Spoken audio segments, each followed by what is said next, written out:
మిగిలిపోయిన ఇడ్లీలు వేస్ట్ అవ్వకుండా చేసుకునే చాలా చక్కటి రెసిపీ అండి.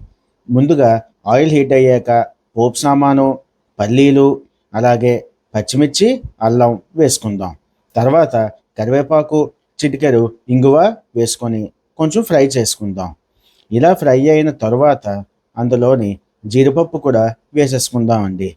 తర్వాత ఒక హాఫ్ స్పూన్ ఉప్పు, అలాగే పావు స్పూన్ పసుపు వేసుకొని చక్కగా వేపుకుందాం.